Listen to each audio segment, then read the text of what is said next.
Namo Amitabha Buddha, Namo Amitabha.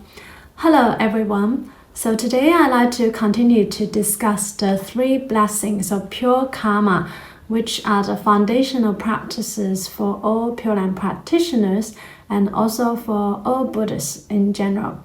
So in our previous videos, we discussed about the background of this principle and how it originated from the Visualisation Sutra, where Shakyamuni Buddha expounded to Queen Videhi.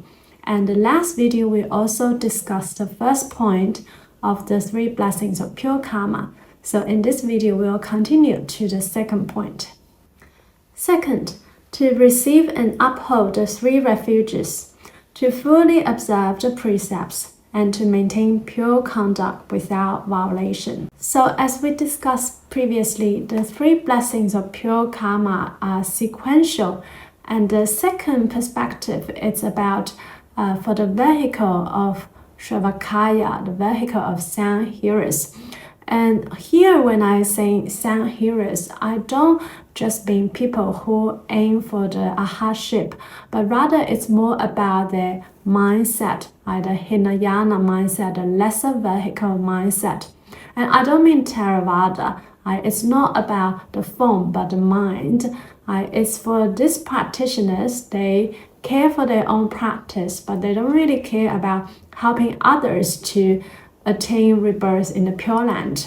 So maybe they're very much focused on their own self-practice, their self-liberation, but they don't really care too much about also helping others to liberate on this path, unlike the people with the Mahayana mindset, the great vehicle mindset, the bodhicitta. They have not generated the bodhicitta. But still, it's good that they want liberation for themselves. So the first point is to receive and uphold the three refuges. So a bit of a good news is that we have an upcoming 3 refuges and 5 precepts ceremony for those who are interested on Guan Yin's Enlightenment Day, the 19th day of the 6th lunar month in Chinese lunar calendar, which falls on the 13th of July next month. So for those who are interested, you can register on our website, and the time will be at 3 p.m. China time, and Master Ren Shan will give those who are interested, who have registered, the 3 refuges and 5 precepts online ceremony. For those who can't really attend in person because maybe they live in an area or country where there is no access to temple. So this is a great opportunity for those who want to take the 3 refuges and 5 precepts.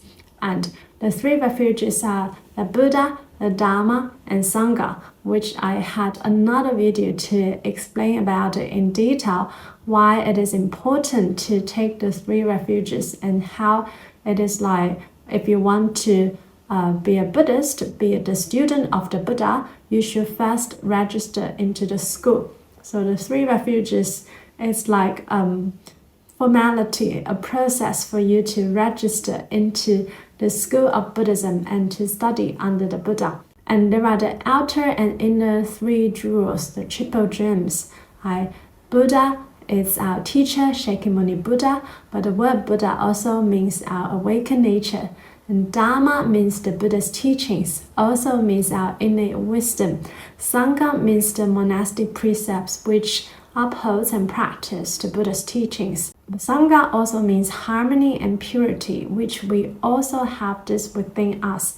We also share the same Buddha nature. We have the same wisdom, peace, and harmony and blessings like the Buddha, but for delusions and attachment we cannot realize. So that's why it's very important to take the 3 refuges. To take the 3 refuges is also like to return home to our Pure Land. The Pure Land of our home is also our Buddha nature. The meaning of Amitabha Buddha also means our Buddha nature. Okay, next is to fully observe the precepts.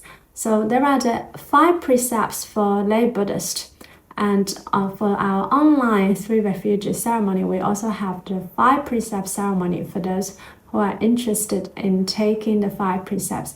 I highly recommend those who want to study Buddhism, to deepen their practice, to observe the 5 precepts.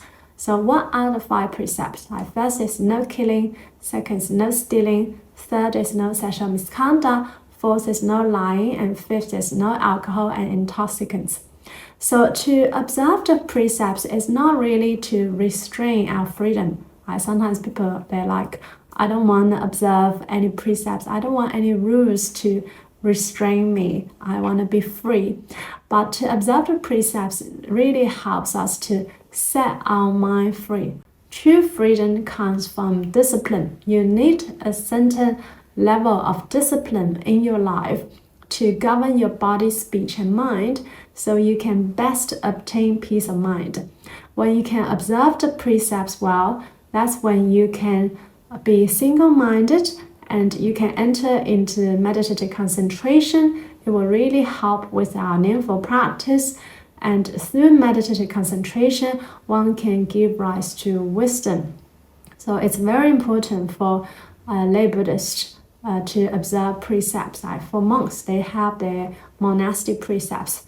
And there are also the 8 precepts for lay practitioners who want to experience the monastic life for 1 day and 1 night. So the 8 precepts are made up of the 5 precepts and plus 3 additional points, which are no eating after midday, no entertainment, beautification, and adornments, and also no using high or luxury beds and seats. So these are the 3 additional requirements, and usually the 8 precepts are only observed for 1 day and 1 night, and during 6 observation days in a month.